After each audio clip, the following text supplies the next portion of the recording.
প্ৰশাসনে কিবা এটা কৰিছে মানে কিবা অসুবিধা দেখিছে চাগে কিবা এটা, কিন্তু তথাপিতো ইয়াত সকলোৱে মই যেতিয়া আহিছোঁ মানুহখিনি লগ পাইছোঁ তেওঁলোকে অন্ততঃ 11:30-12 বজালৈ বিচাৰিছে। গতিকে সেইটো চাই লওক সুবিধা মতে কেনেকৈ হয়, কাৰণ ইমান দিনে গোটেই ৰাতিয়ে যিহেতু আহি আছিলে ন, কাৰণে তেওঁলোকেও বিচাৰিছে আৰু কিছুমান চাকৰিৰ পৰা আহি নিজৰ কামৰ পৰা আহি আজৰি হৈ তেওঁলোক আহিব বিচাৰে।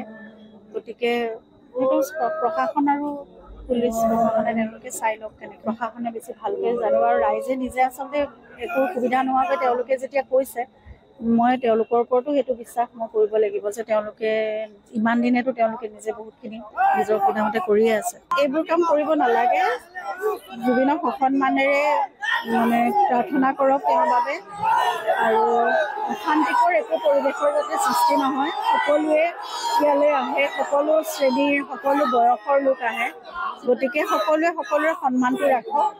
আৰু তীৰ্থস্থান নিচিনা হৈ গৈছে, মন্দিৰ নিচিনা এখন পবিত্ৰ স্থান হৈছে, গতিকে ঠাইখিনি পবিত্ৰ কৰি ৰাখক সকলোৱে। মই এয়াই সকলোকে প্ৰাৰ্থনা কৰিছোঁ।